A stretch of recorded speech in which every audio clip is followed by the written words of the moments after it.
What is up, Dynasty community? Welcome back into another DLF YouTube channel video. Today, we are going to be talking about rookie ADP risers and fallers. So what I've done for this video is I've gathered all DLF ADP since 2016, and I've looked at it from April and I looked at it from May. So ADP pre-draft and ADP post-draft. I've compared the two for every single player, and we have a sample of 214 players since 2016 to run through to see if there are any trends in terms of players that are, really high risers or really bad fallers. Is that a good thing, a bad thing? Because in general, I feel like the community is very, very smart, and we're pretty good in terms of, targeting and drafting these players in a very good order. Maybe not in terms of like this player over that player, but in general, we know who the top guys are. We know who the lower guys are. There's every now and then, every year there's always that one or two or maybe a handful of guys that kind of pop up out of nowhere or from the third or fourth round. But in general, we're pretty good. So I wanted to see, are we good at it pre-draft as compared to post-draft? Naturally, the draft can really kill some players, can really bump up some players, as what we've seen just in this 2021 season as well. But we've seen it in past years. So I wanted to see if we can see any trends in this data set. So let's get into the video.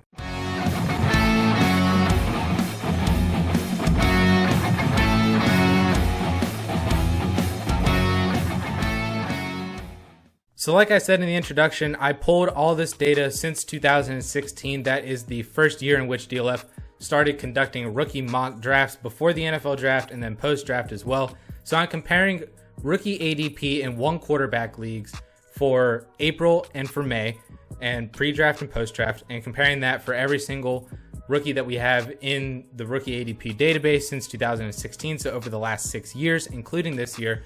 But specifically, I'm looking at trends from 2016 to 2020, and then seeing if we can apply any of those trends to the players in this 2021 class. So I've got an Excel sheet. I'm just going to share it with y'all, and we can get cracking through this. So this is my entire sheet that I'm working off of here. Like I said, we got like 214 players or something like that. Yeah, 214 players in this data set since 2016 to really go through and talk about. And I've pulled out some of the stuff that I thought would be more interesting in terms of trends and stuff that I've kind of identified before this video of going through. So we can run through, I got them in these three tabs here, and quickly run through these and see what's going on and then apply that to the 2021 class. Because really, you could look at this list and you could be like, yeah, wow, these guys gained a lot of value. So the positives means that they gained a lot of value from pre-draft to post-draft. You can see guys like Diontae Johnson. Diontae Johnson wasn't even being drafted in April rookie ADPs, and then all of a sudden became a borderline second rounder, in May because of that third round draft capital to the Pittsburgh Steelers. Worked out pretty well for Diontae. But, you can see all these players. These are all the players that gained at least 10 spots of ADP data from pre-draft to post-draft, and then we can slide all the way down and do the same exact thing. These are all the players that lost 10 or more spots from pre-draft to post-draft. So let's get into these three different tabs here. I've got them separated into first rounders, second rounders, and then undrafted players. I think the quickest one to go through real quickly would just be the undrafted guys. These are the guys that gained ADP, basically gained a whole lot of value that were not being drafted in April, and then all of a sudden got drafted in May. And all of these guys were actually being drafted inside the third round as well. So you can see we only have a small sample size of 5 players since 2016 in which this has happened. Diontae Johnson being the most notable of them, and then after that, it's probably Alexander Mattison, Darwin Thompson, Jamon Moore. I remember him, Darius Jackson. So, not really great. Obviously, if they're not being drafted pre-draft, they're not really on our radar. And then the NFL draft mostly confirms that as well. And we just kind of take dart throws on these guys because, Alexander Mattison did get third round draft capital. Darwin Thompson got sixth round capital to the Kansas City Chiefs, which was really interesting, at least at that time in 2019. So the two players that this applies to in 2021 is Josh Palmer and Dez Fitzpatrick. Both players who were drafted in the third or fourth round, both of them being undrafted in April, are now both third round picks in your one quarterback rookie mocks. So it's really interesting. So you can, go either way that you want to. Some people really, really like Josh Palmer, especially because he got that third round capital as well. Des Fitzpatrick, I've heard some love for him. Not as much as Josh Palmer, though. I think what a lot of people really like about Palmer is the fact that he was drafted in the 3rd round, so he does have that day 2 draft capital. He did go to the Los Angeles Chargers, which is really interesting as well. You know, Mike Williams, I've said about it a few times, as a potential landing spot for top rookies, like Devonta Smith or Jalen Waddle pre-draft. Because Mike Williams is a unrestricted free agent at the end of this year. This is his final 5th-year deal. They picked up his 5th-year option on his rookie deal. He could be out the way. Hunter Henry left in free agency. They only really replaced him with Jared Cook, who is also on a 1-year deal. So this, team could look pretty different, starting in 2022 or 2023 in terms of who's after Austin Eckler and Keenan Allen in terms of the receiving core and the target share. And then, of course, obviously you have Justin Herbert, one of the best young rookie quarterbacks and sophomore quarterbacks now in the National Football League, right? So obviously you want to pair your wide receivers with really, really good quarterbacks and also stable quarterbacks where that situation isn't really changing. So Josh Palmer is pretty interesting in terms of being a guy that has bumped up onto a lot of people's radars, being a high 3rd round pick in 1 quarterback leagues who wasn't even being drafted in April. So that's interesting. That's a trend that we got going on there. The real big meat of this video is going to be the 1st and the 2nd rounders. So let's look at the 1st rounders here. This is a huge list of, first of all, players that were being drafted in the 1st round in April. So this is all players that were drafted in the 1st round in April, who then stayed in the 1st round in May. So really nothing changed all that much. We knew who the good guys were before the draft. And then obviously they got drafted highly and they did well. Heading post-draft, heading into May. And then really what changed was just some of the orders in their years and stuff. And one of the biggest trends that I noticed looking at this is when you look at all of the risers, these are all the players that gained value in the 1st round post-draft. A lot of these players are running backs, and you think about even to last year, Clyde Edwards-Helaire gained a half a round of value going from 7th overall to 1.01 because of his 1st round draft capital with the Chiefs. Cam Akers gained value as well. But then a lot of these guys, Royce Freeman in 2018, Miles Sanders, Josh Jacobs, David Montgomery, all gained value in 2019. Christian McCaffrey, Ronald Jones, Rashad Penny. Basically what happens is the Dynasty community really values these rookie running backs a lot post-draft because, it's a lot easier to predict these rookie running backs whenever we have an actual landing spot. And when a lot of these running backs, you look at a lot of these guys being drafted in the 1st and 2nd rounds, that means that their team is heavily invested in them, and they probably went to a pretty good spot in which they can already come in and see an immediate workload. So that's one thing I noticed. And then if you go down here, another thing too, all these players that lost a lot of lost value in the 1st round. A lot of the guys, some of them are running backs as well, just because sometimes it changes in terms of who we favor. Maybe somebody got a better landing spot than another running back, so we push up that other guy over the other. Kind of like what happened with Dalvin Cook here in 2017, Alvin Kamara in 2017. But a lot of these other guys are also wide receivers. Calvin Ridley in 2018 lost a little bit of value. A.J. Brown lost a little bit of value in 2019. Henry Ruggs, naturally, even just because he went to the Raiders.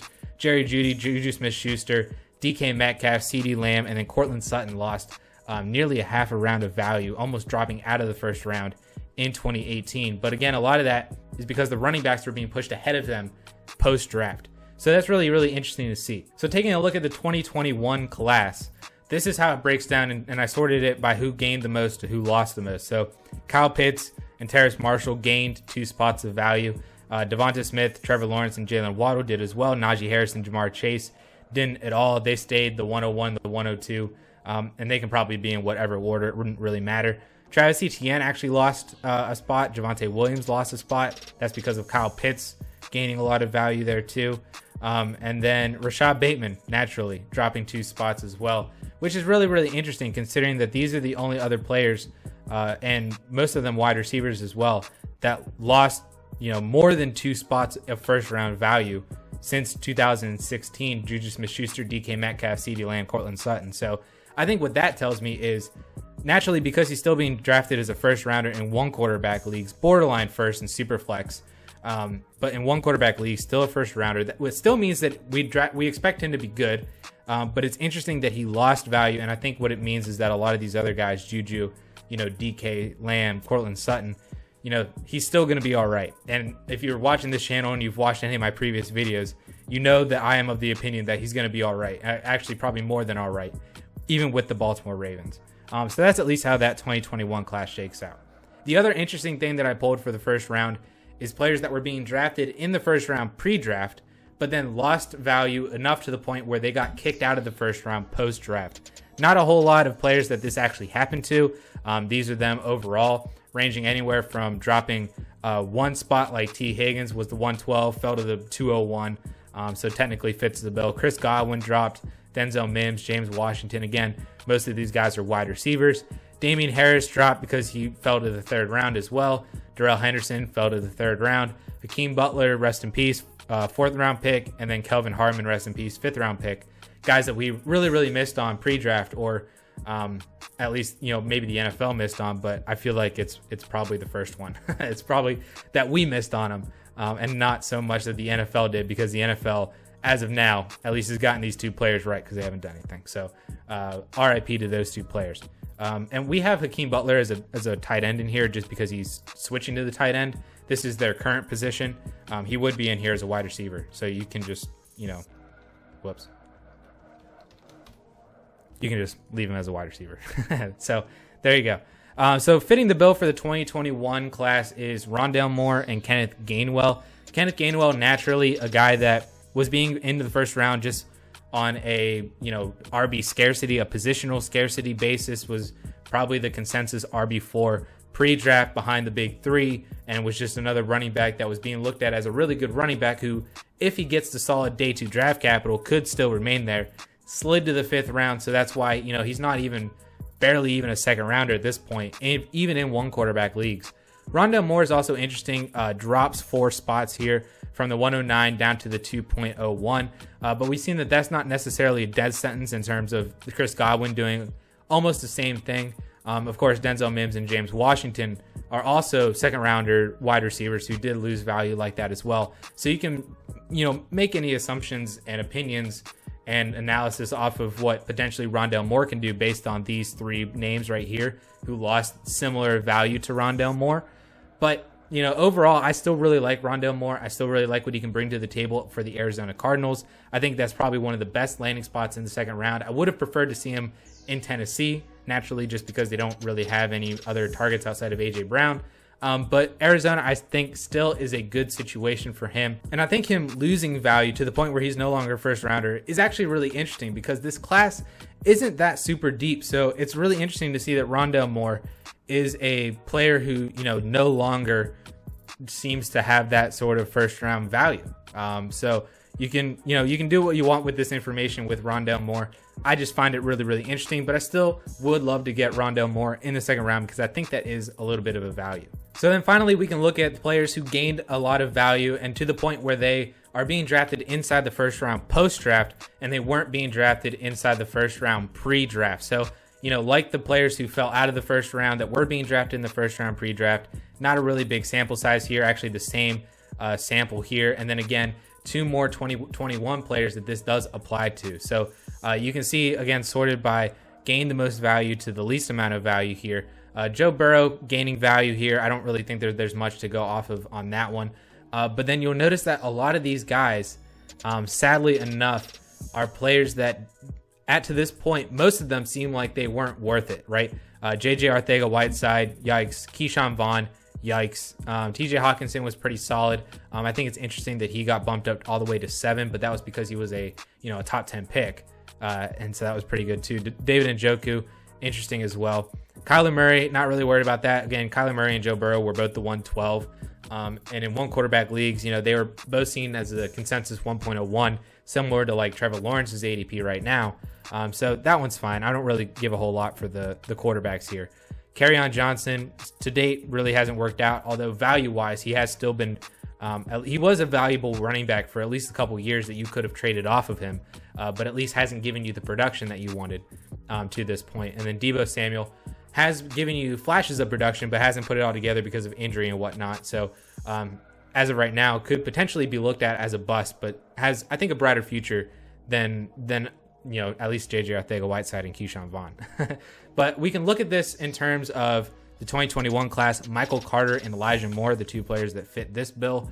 What's really interesting about Michael Carter is that he is a 4th round pick, the only day 3 pick of this whole entire sample size that has gained value into the 1st round, which is both, interesting, but also really, really scary, because not only just on a base level, the hit rate of a day 3 running back is really, really small compared to other, players that were being drafted on day 2 or even day 1, like Kadarius Toney being taken after Michael Carter.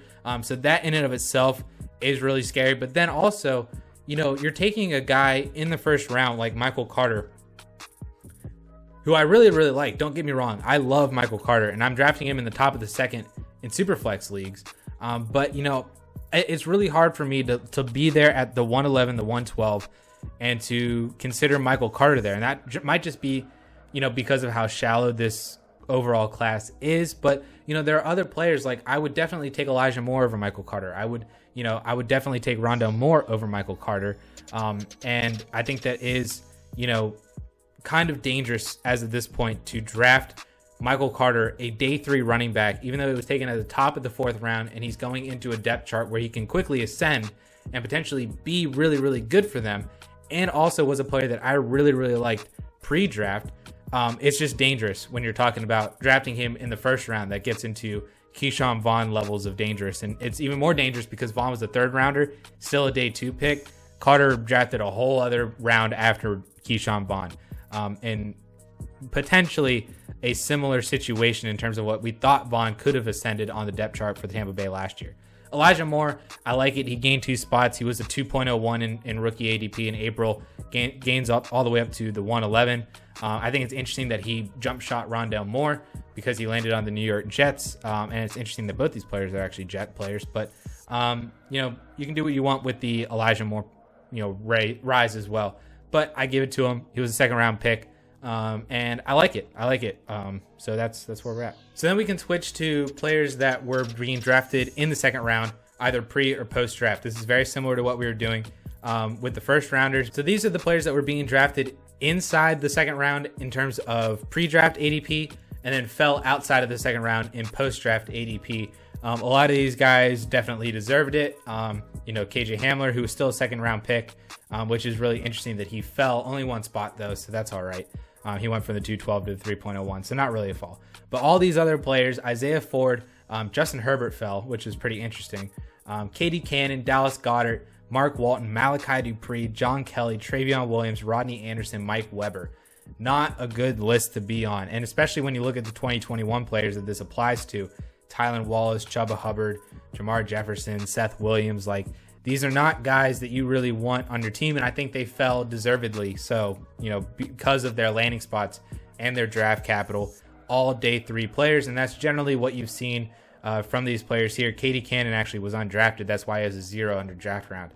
He was completely undrafted, but outside of KJ Hamler, Justin Herbert, and Dallas Goedert, all these other players were all day 3 picks who fell outside of the 2nd round, and justifiably so. And I think that the same thing applies to these 4 as well. Not to say that they're bad or that they're not going to eventually do something, but that's not a good sign whenever you fall that hard when we believed in them pre-draft. Then on the opposite side, we can look at the players who gained value enough to the point where they are now being drafted inside the 2nd round and they weren't pre-draft. This is the list here. Again, I don't like this list either. You look at guys like Mecole Hardman, Dante Pettis, Traquan Smith, Darrington Evans, Dwayne Haskins. Yikes. Chase Claypool has worked out, I think, pretty well so far. Has a pretty solid path, but only really 1 year. There's still, potential that he kind of flames out down the road. But his upside is definitely there, and the value is definitely there for Claypool. Wayne Gallman, Cooper Kupp, the biggest name on this list, the biggest hit on this list.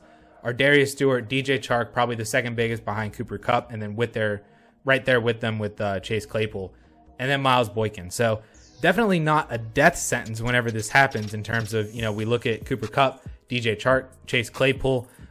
It definitely can happen. But my fear with these players is these are players that got draft capital that probably did not deserve that draft capital.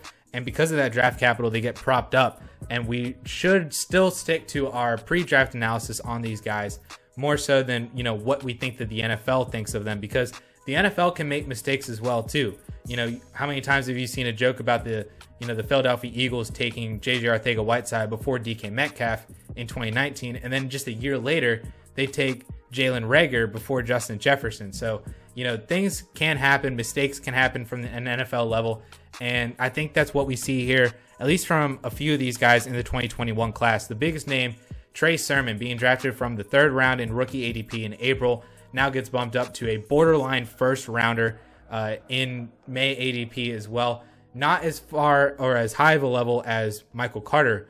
Carter still being taken a couple spots ahead of Trey Sermon, but I'm not aboard this Trey Sermon train. I think it's really dangerous. I also think when you look at his startup ADP, he's being drafted as a 5th or 6th rounder inside the top 60 overall in May startup ADP, which is also really, really dangerous. And that's actually the highest that a 3rd round rookie running back has been taken in May ADP in their rookie season. So that's not good. That's higher than what Alvin Kamara was being drafted in. Obviously, Kamara is really, really good, obviously, but we didn't think that he would be all that great as a 3rd rounder. But Sermon's being propped up because of this 49ers landing spot, and I'm still not even certain that he's the best running back on that roster. So I feel like that's dangerous, just as dangerous as taking Michael Carter in the 1st round as well. If I had to pick between the two, I'm taking Michael Carter because I think Carter's better than Sermon, and I also think Carter is the best running back on the Jets depth chart. Don't feel the same way about Trey Sermon. Nico Collins and Amari Rodgers, I think, are other two players that potentially we could be looking at. You know, Mecole Hardman, Dante Pettis, Traquan Smith, levels of not that great in the NFL, both being taken in the back end of the 2nd, but in the 2nd nonetheless, and being propped up by their 3rd round draft capital. I'm honestly surprised that we didn't see Dwayne Eskridge and Anthony Schwartz on here too, although those players are still being drafted inside the 3rd round. So I'm proud of the Dynasty community for not taking them in the 2nd. But, you know, I don't feel great about either one of these two wide receivers, especially whenever you look at the other wide receivers that we have propped up before, even from day 3, you know, not just the 3 players that I named here, but then Ardarius Stewart, you know, Miles Boykin. Sure, one of them could turn into, you know, Cooper Kupp or DJ Chark or Chase Claypool. I don't really necessarily see that. It's a possibility, but there are, you know, a whole other handful of wide receivers that they could potentially be, and, you know, could be closer to a comparison for these guys. And then Pat Freiermuth, I give him kind of a little bit of a pass as well too, because his tight end class sucks. He did get 2nd round draft capital. He was barely a 3rd round pick in April, was going at the 3.02, and now is barely a 2nd round pick in May, going at the 210. So just a guy who was on the borderline in both, and then just makes the cut because of that. But I still like Pat Freiermuth. I think that's a good price in one quarterback ADP, going at the 210 or maybe even a little bit later in some other drafts. I think that's a solid price for a tight end there. And I'm not knocking him down all too much. I am more scared about these other guys who gained, you know, nearly, you know, 9, 10, 11 spots, almost a full round of value post-draft, which can be pretty scary to me. So that's going to do it for today's YouTube channel video. Guys, thank you so much for tuning into this one, sticking with me as I was just basically running through an Excel sheet for this whole entire video. But I hope that it gave a little bit more insight into the players that we already are drafting right now, players that we know, and then also, you know, just gives you a little bit something extra to think about as we see previous historical trends of players that either rose or fell a lot, a little, pre-draft to post-draft. So hopefully added just a little bit of extra information and context for you guys heading into your rookie drafts as well. So thank you so much for watching. We'll catch y'all later.